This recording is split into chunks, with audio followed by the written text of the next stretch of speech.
ಶ್ರೀ ಗುರುಗಣಪತಿಭ್ಯಾಂ ನಮಃ. ಶ್ರೀ ಶಾರದಾಂಬಾಯೇ ನಮಃ. ಎಲ್ಲ ನನ್ನ ಆತ್ಮೀಯ ವೀಕ್ಷಕ ಬಂಧುಗಳಿಗೆ ನಮಸ್ಕಾರ. ವೀಕ್ಷಕರೇ, ಶ್ರೀ ವಿಶ್ವಾವಸು ನಾಮ ಸಂವತ್ಸರ ಉತ್ತರಾಯಣ ಗ್ರೀಷ್ಮ ಋತು ಜ್ಯೇಷ್ಠ ಮಾಸ ಜೂನ್ ತಿಂಗಳ ಮಾಸ ಭವಿಷ್ಯಗಳನ್ನು ತಿಳ್ಕೊಳ್ಳೋಣ. ಜೂನ್ 6ನೇ ತಾರೀಕು ಕುಜ ಸಿಂಹ ರಾಶಿಯನ್ನು ಪ್ರವೇಶ ಮಾಡ್ತಾನೆ. ಅದೇ ದಿವಸ ಜೂನ್ 6ನೇ ತಾರೀಕು ಬುಧ ತನ್ನ ಸ್ವಕ್ಷೇತ್ರವಾದಂತಹ ಮಿಥುನ ರಾಶಿಯನ್ನು ಪ್ರವೇಶ ಮಾಡ್ತಾನೆ. ಜೂನ್ 15ನೇ ತಾರೀಕು ಸೂರ್ಯ ವೃಷಭ ರಾಶಿಯಿಂದ ಮಿಥುನ ರಾಶಿಗೆ ಬರ್ತಾನೆ. ಜೂನ್ 22ನೇ ತಾರೀಕು ಬುಧ ಮತ್ತೊಮ್ಮೆ ಮಿಥುನ ರಾಶಿಯಿಂದ ಕರ್ಕಾಟಕ ರಾಶಿಗೆ ಬರ್ತಾನೆ. ಅಂದರೆ ಜೂನ್ 15ರಿಂದ 22ನೇ ತಾರೀಕಿನ ತನಕ ಬುಧಾದಿತ್ಯ ಯೋಗ ಜೊತೆಗೆ ಗುರು, ಈ ಒಂದು 3 ಗ್ರಹಗಳ ಕಾಂಬಿನೇಷನ್ ಜೂನ್ 15ರಿಂದ 22ರ ತನಕ ಇರುತ್ತೆ. ಎಲ್ಲ ರಾಶಿಯವರಿಗೂ ಕೂಡ ಇದು ಒಂದು ಅದ್ಭುತವಾದಂತಹ ಕಾಂಬಿನೇಷನ್ ಆಗಿರುತ್ತೆ. ಬುಧಾದಿತ್ಯ ಯೋಗ ನಿಪುಣ ಯೋಗ ಅಂತ ಹೇಳ್ತೇವೆ. ಆತ್ಮಕಾರಕನಾದ ಸೂರ್ಯ, ಜ್ಞಾನಕಾರಕನಾದ ಬುಧ ಸೇರುವಂಥದ್ದು ಆತ್ಮಜ್ಞಾನ, ವಿಷ್ಣು ಸ್ವರೂಪ ಅಂತ ಹೇಳುತ್ತೆ. ಅದರ ಜೊತೆಯಲ್ಲಿ ಗುರು ಇರುವಂಥದ್ದು, ಕೃಷ್ಣಂ ಒಂದೇ ಜಗದ್ಗುರು ಅಂತ ಹೇಳ್ತೇವೆ. ರವಿ, ಬುಧ ಮತ್ತು ಗುರುವಿನ ಯುತಿ ಎಲ್ಲ ರಾಶಿಯವರಿಗೆ ಈ ಜೂನ್ 15ರಿಂದ 22ರ ತನಕ ಬಹಳಷ್ಟು ಶುಭ ಫಲಗಳನ್ನು ಕಾಣ್ತೀರ. ಅಂದರೆ ನಿಪುಣತೆಯಿಂದ ಮಾಡುವ ಎಲ್ಲ ಕೆಲಸಗಳಿಗೆ ಸಕ್ಸಸ್ಸನ್ನು ಕೊಡುತ್ತೆ ಅಂತ ಹೇಳ್ಬೋದು. ಸೊ ಈ ಎಲ್ಲ ಬದಲಾಗುವ ಗ್ರಹಗಳಿಂದ ಜೂನ್ ತಿಂಗಳಲ್ಲಿ ಕನ್ಯಾ ರಾಶಿಯವರ ಮಾಸ ಭವಿಷ್ಯ ಹೇಗಿರುತ್ತೆ ನೋಡೋಣ. ಕನ್ಯಾ ಲಗ್ನ, ಕನ್ಯಾ ರಾಶಿಯವರಿಗೆ ಲಗ್ನ ರಾಶಿಯ ಅಧಿಪತಿಯಾದಂತಹ ಬುಧ ಸ್ವಕ್ಷೇತ್ರ ದಶಮ ಕೇಂದ್ರದಲ್ಲಿರ್ತಾನೆ. ಭದ್ರಕ ಯೋಗ ಅಂತ ಕೂಡ ಹೇಳ್ಬೋದು. ಅದನ್ನು ಸ್ವಕ್ಷೇತ್ರ ದಶಮ ಕೇಂದ್ರದಲ್ಲಿರುವಂಥದ್ದು ಆರೋಗ್ಯದ ವಿಚಾರದಲ್ಲಿ ಬಹಳಷ್ಟು ಅಭಿವೃದ್ಧಿಗಳನ್ನು ಕನ್ಯಾ ರಾಶಿಯವರು ಎಕ್ಸ್ಪೆಕ್ಟ್ ಮಾಡ್ಬೋದು. ಬಹಳ ಸಮಯದಿಂದ ಯಾವುದಾದ್ರೂ ಆರೋಗ್ಯದ ಸಮಸ್ಯೆಗಳು ಬಾಧಿಸ್ತಾ ಇದ್ದರೂ ಕೂಡ ಈ ಸಮಯದಲ್ಲಿ ಅದಕ್ಕೆ ಪರಿಹಾರಗಳನ್ನು ಕಂಡುಕೊಳ್ಳೋದಕ್ಕೆ ಖಂಡಿತ ಸಾಧ್ಯ. ಆರೋಗ್ಯದ ವಿಚಾರದಲ್ಲಿ ಯಾವುದೇ ಸಮಸ್ಯೆಗಳಿಲ್ಲ, ತುಂಬ ಒಳ್ಳೆಯದನ್ನು ಎಕ್ಸ್ಪೆಕ್ಟ್ ಮಾಡ್ಬೋದು. ದ್ವಿತೀಯ ಕುಟುಂಬ ಸ್ಥಾನ, ವಾಕ್ಸ್ಥಾನ, ಧನಸ್ಥಾನ ಅಂತ ಹೇಳ್ತೇವೆ. ಆ ಸ್ಥಾನಾಧಿಪತಿ ಶುಕ್ರ ಅಷ್ಟಮದಲ್ಲಿರ್ತಾನೆ. ಆಲ್ಮೋಸ್ಟ್ ಮೇ 31ನೇ ತಾರೀಕು ಶುಕ್ರ ಮೇಷರಾಶಿಯನ್ನು ಪ್ರವೇಶ ಮಾಡಿದರೆ ಕನ್ಯಾ ರಾಶಿಯವರಿಗೆ ಶುಕ್ರ ಅಷ್ಟಮದಲ್ಲಿರ್ತಾನೆ. ಸೊ ವಾಕ್ಯಗಳನ್ನು ಸ್ವಲ್ಪ ಸೌಮ್ಯ ಮಾಡಿಕೊಳ್ಬೇಕು. ವಾಗ್ವಾದಗಳಿಗೆ ಹೋಗದೇ ಇರೋದು ಉತ್ತಮ. ಏಕೆಂದರೆ ವಾಕ್ಸ್ಥಾನಾಧಿಪತಿ ಮೃತ್ಯು ಸ್ಥಾನದಲ್ಲಿರ್ತಾನೆ. ಅಂದರೆ ಒಂದು ರೀತಿ ಅನವಶ್ಯಕ ಟೆನ್ಷನ್ಗಳನ್ನು ಕ್ರಿಯೇಟ್ ಮಾಡುತ್ತೆ. ಧನವ್ಯಯ ಅನ್ನುವಂಥದ್ದು ಕನ್ಯಾ ರಾಶಿಯವರಿಗೆ ಸ್ವಲ್ಪ ಜಾಸ್ತಿ ಆಗುತ್ತೆ 1 ತಿಂಗಳ ಕಾಲ. ಹಾಗಾಗಿ ಕನ್ಯಾ ಲಗ್ನ ಅಥವಾ ಕನ್ಯಾ ರಾಶಿಯವರು ಈ ಜೂನ್ ತಿಂಗಳಲ್ಲಿ ಯಾವುದೇ ಇನ್ವೆಸ್ಟ್ಮೆಂಟ್ಗಳು ಅಥವಾ ಯಾವುದೇ ಖರೀದಿಗಳನ್ನು ಮಾಡುವಂಥದ್ದಿದ್ದರೆ ಸ್ವಲ್ಪ ಲಿಮಿಟೇಷನ್ನಲ್ಲಿ ಇಟ್ಕೊಳ್ಳೋದು ಉತ್ತಮ. ಧನವ್ಯಯ ಆಗುವಂತಹ ಸಮಯ, ಮತ್ತು ಯಾರಿಗಾದರೂ ಈ ಸಮಯದಲ್ಲಿ ಸಹಾಯ ಮಾಡಿದರೆ ಅದು ರಿಟರ್ನ್ ಬರೋದಿಲ್ಲ ಅಂತ ಹೇಳ್ಬೋದು. ಶುಕ್ರ ಅಷ್ಟಮ ಭಾವದಲ್ಲಿರೋದು 1 ತಿಂಗಳ ಕಾಲ. ಕನ್ಯಾ ರಾಶಿಯವರು ಈ 1 ಮಾಸಗಳಲ್ಲಿ ಹಣಕಾಸಿನ ವಿಚಾರದಲ್ಲಿ ಸ್ವಲ್ಪ ಹಿಡಿತ ಇಟ್ಕೊಳ್ಳೋದು ಸೇಫ್ ಅಂತ ಹೇಳ್ಬೋದು.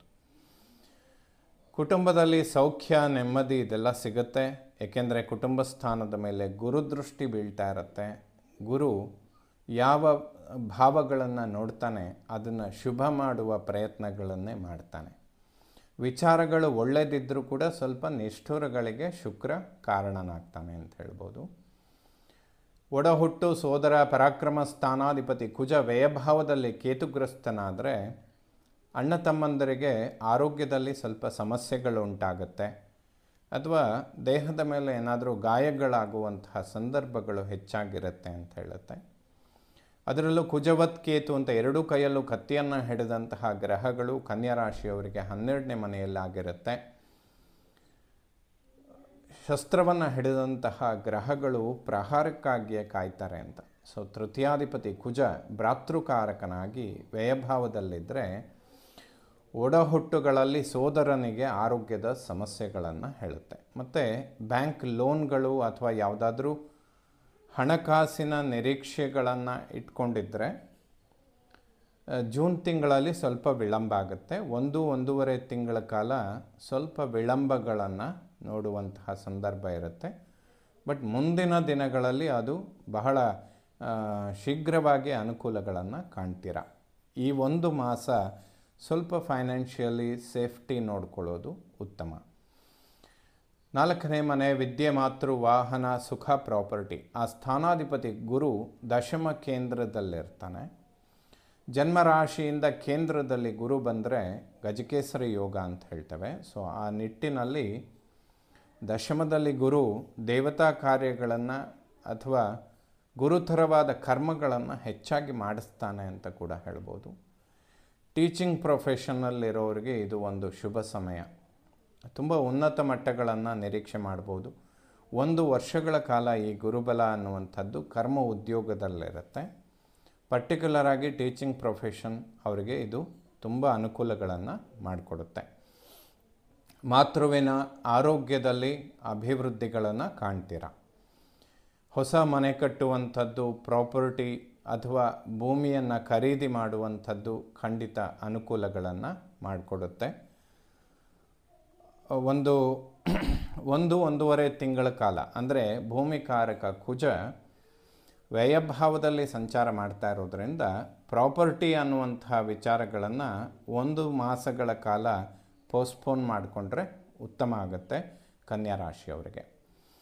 ವಿದ್ಯಾರ್ಜನೆ ಮಾಡುವಂತಹ ಮಕ್ಕಳಿಗೆ ತುಂಬ ಶುಭ ಸಮಯ.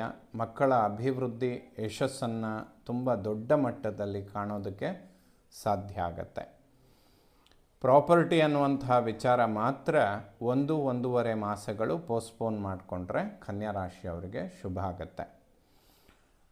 ಸುಖಾಪೇಕ್ಷೆಗಳಿಗೆ ಬೇಕಾಗುವಂತಹ ಎಲ್ಲ ವಿಚಾರಗಳಲ್ಲಿಯೂ ಕೂಡ ಈ ಒಂದು ಗುರುಬಲ ಬಹಳಷ್ಟು ಅನುಕೂಲಗಳನ್ನೇ ಮಾಡಿಕೊಡುತ್ತೆ.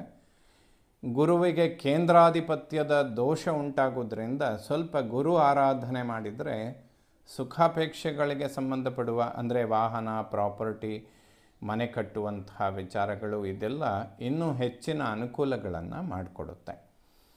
ಮಕ್ಕಳ ವಿದ್ಯಾಭ್ಯಾಸ ಅಂತೂ ಯಾವುದೇ ಅಡೆತಡೆಗಳಿಲ್ಲದೆ ಮುಂದುವರಿಯೋದಕ್ಕೆ ಖಂಡಿತ ಸಾಧ್ಯ. 5ನೇ ಮನೆ ಜ್ಞಾನ, ಸಂತಾನ, ಪೂರ್ವಪರ ಪುಣ್ಯ. ಪಂಚಮಾಧಿಪತಿಯಾದಂತಹ ಶನಿ ಸಪ್ತಮ ಕೇಂದ್ರದಲ್ಲಿರ್ತಾನೆ. ಸೊ ಕೇಂದ್ರ ಕೋಣಾಧಿಪತಿಗಳ ಯುತಿಯಾಗುವಂಥದ್ದು ಬಹಳ ಶುಭ. 2.5 ವರ್ಷ ಶನಿ ಸಪ್ತಮ ಕೇಂದ್ರದಲ್ಲಿರೋದ್ರಿಂದ ಕೋಣಾಧಿಪತಿಯಾಗಿ ಅವನು ಕೇಂದ್ರ ಸ್ಥಾನಕ್ಕೆ ಬರ್ತಾನೆ. ಕೇಂದ್ರಾಧಿಪತಿಗಳೆಲ್ಲ ಅವನ ಜೊತೆ ಸೇರುವ ಸಮಯಗಳಲ್ಲಿ ಬಹಳ ಅದ್ಭುತ ಫಲಗಳನ್ನು ನಿರೀಕ್ಷೆ ಮಾಡಬಹುದು. ಸಂತಾನದ ಅಂಚಿನಲ್ಲಿರುವಂಥವರಿಗೆ ಬಹಳಷ್ಟು ಶುಭ ಫಲಗಳನ್ನು ಕಾಣ್ತೀರ.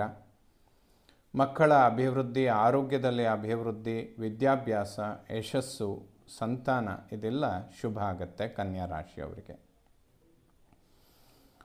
6ನೇ ಮನೆಯನ್ನು ಶತ್ರು, ಋಣ, ರೋಗಸ್ಥಾನ. 6ಠದಲ್ಲಿ ರಾಹು ಅವನ ಮೇಲೆ ಗುರುವಿನ ಯುತಿ ಆಗುವಂಥದ್ದು ಅಥವಾ ಗುರುವಿನ ದೃಷ್ಟಿ ಬೀಳುವಂಥದ್ದು ಒಂದು ಕೋದಂಡ ರಾಹು ಯೋಗವನ್ನು ಸೃಷ್ಟಿ ಮಾಡುತ್ತೆ. ಸ್ನೇಹಿತರು ಒಬ್ಬರಿಂದ ಒಬ್ಬರಿಗೆ ಬಹಳಷ್ಟು ಅನುಕೂಲಗಳಾಗುವಂತಹ ಸಮಯ ಇದಾಗಿರುತ್ತೆ. ಇವೆಲ್ಲ ಶಾರ್ಟ್ ಟೈಮ್ ಅಲ್ಲ, ಆಲ್ಮೋಸ್ಟ್ 1-1.5 ವರ್ಷಗಳ ಕಾಲ ಪಾರ್ಟ್ನರ್ಶಿಪ್, ವ್ಯವಹಾರ, ಬಿಸ್ನೆಸ್, ಸ್ನೇಹಿತರು ಒಬ್ಬರಿಂದ ಒಬ್ಬರಿಗೆ ಅನುಕೂಲಗಳಾಗುವಂಥದ್ದು. ಯಾವುದೇ ಶತ್ರು ಬಾಧೆಗಳಿರೋದಿಲ್ಲ. ಶತ್ರುಗಳು ಕೂಡ ಮಿತ್ರರಾಗುವಂತಹ ಸಮಯ ಈ 1-1.5 ವರ್ಷಗಳ ಕಾಲ. ಯಾವುದೇ ಒಂದು ಪಾರ್ಟ್ನರ್ಶಿಪ್, ಬಿಸ್ನೆಸ್, ಇನ್ವೆಸ್ಟ್ಮೆಂಟ್ಗಳು, ಹೂಡಿಕೆ ಇದೆಲ್ಲದೂ ಕೂಡ ಅನುಕೂಲ ಆಗುತ್ತೆ.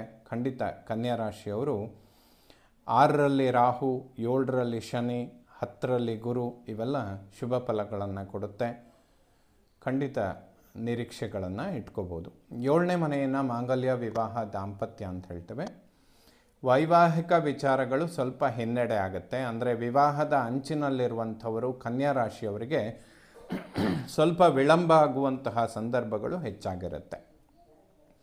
ಏಕೆಂದರೆ ಶನಿ ಮಹಾತ್ಮನನ್ನು ಮಂದಚಾರ ಅಂತ ಹೇಳ್ತೇವೆ. ಅವನು ಯಾವ ಭಾವದಲ್ಲಿ ಸಂಚಾರ ಮಾಡ್ತಾನೆ ಆ ಭಾವದ ಕೆಲಸಗಳು ಸ್ವಲ್ಪ ಮಂದಗತಿಯಲ್ಲಿ ಸಾಗುತ್ತೆ ಅಂತ. ಗುರುಬಲ ಇಲ್ಲದ ಕಾರಣ ಕನ್ಯಾ ರಾಶಿಯವರು ವಿವಾಹದ ಅಂಚಿನಲ್ಲಿದ್ದರೆ ಆಗಸ್ಟ್, ಸೆಪ್ಟೆಂಬರ್, ಅಕ್ಟೋಬರ್ ಅಥವಾ ಈ ವರ್ಷದ ಅಂತ್ಯ ಭಾಗದಲ್ಲಿ ಅಕ್ಟೋಬರ್, ನವಂಬರ್, ಡಿಸೆಂಬರ್ ಈ ಟೈಮಲ್ಲಿ ಗುರು ಮತ್ತೊಮ್ಮೆ ಏಕಾದಶಕ್ಕೆ ಬರ್ತಾನೆ, ಅದು ಅವನಿಗೆ ಉಚ್ಚಕ್ಷೇತ್ರ ಕೂಡ ಆಗಿರುತ್ತೆ. ಅಂದರೆ ಸಂಪೂರ್ಣ 1 ವರ್ಷ ಗುರುಬಲ ಇಲ್ಲ ಅನ್ನೋ ರೀತಿಯಲ್ಲಿ ಆಗೋದಿಲ್ಲ. ಅಕ್ಟೋಬರ್, ನವಂಬರ್, ಡಿಸೆಂಬರಲ್ಲಿ ಗುರು ಮತ್ತೊಮ್ಮೆ ರಿಟ್ರೋಗೇಷನಲ್ಲಿ ಕರ್ಕಾಟಕ ರಾಶಿಗೆ ಬಂದು ಮತ್ತೆ ಮಿಥುನ ರಾಶಿಗೆ ಹೋಗ್ತಾನೆ. ಆ ಸಮಯದಲ್ಲಿ ಗುರುಬಲ ತುಂಬ ಚೆನ್ನಾಗಿರುತ್ತೆ. ವಿವಾಹ ಇಂತಹ ಮಂಗಳ ಕಾರ್ಯಗಳನ್ನು ಖಂಡಿತವಾಗ್ಲೂ ಎಕ್ಸ್ಪೆಕ್ಟ್ ಮಾಡ್ಬೋದು. ಆ ಸಮಯದಲ್ಲಿ ಆದರೆ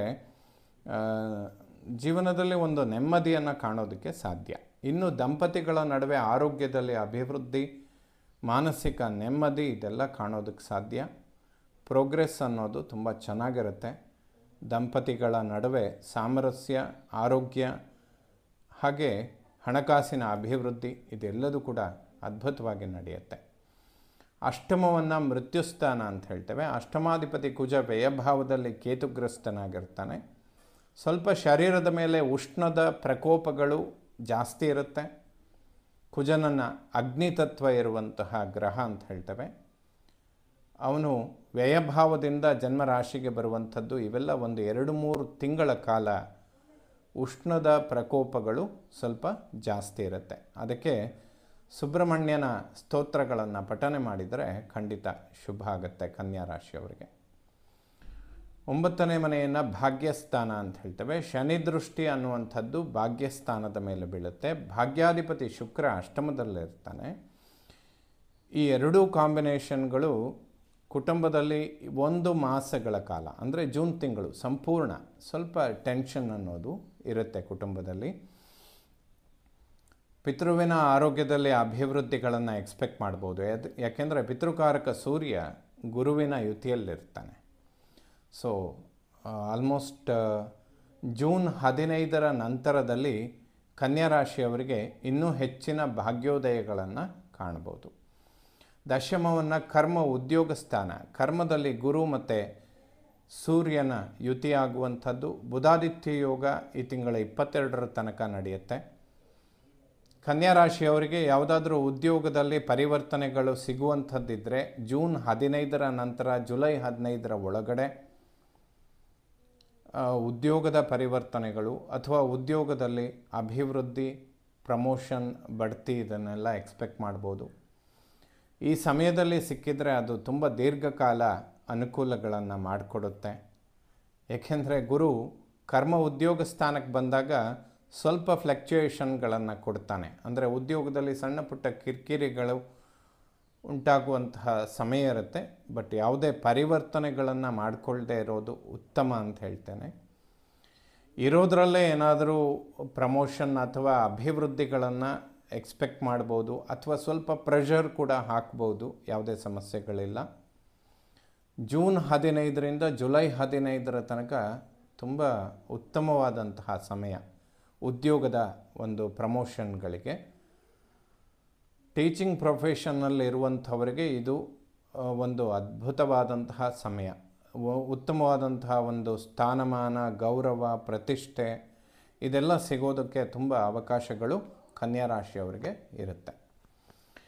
ಏಕಾದಶ ಲಾಭಸ್ಥಾನದ ಮೇಲೆ ಯಾವುದೇ ಪಾಪಗ್ರಹಗಳ ದೃಷ್ಟಿ ಬೀಳೋದಿಲ್ಲ.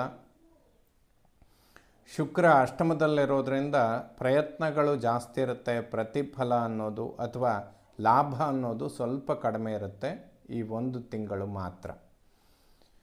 ವ್ಯಯಭಾವವನ್ನು ಮೋಕ್ಷಸ್ಥಾನ, ಕುಜ ಮತ್ತು ಕೇತು ವ್ಯಯಭಾವದಲ್ಲಿರುವಂಥದ್ದು ಭೂಮಿಯ ವಿಚಾರದಲ್ಲಿ ಸ್ವಲ್ಪ ಹಿನ್ನಡೆಗಳನ್ನು ಕೊಡುತ್ತೆ. ಅದು ತತ್ಕಾಲ 1.5 ತಿಂಗಳು ಮಾತ್ರ.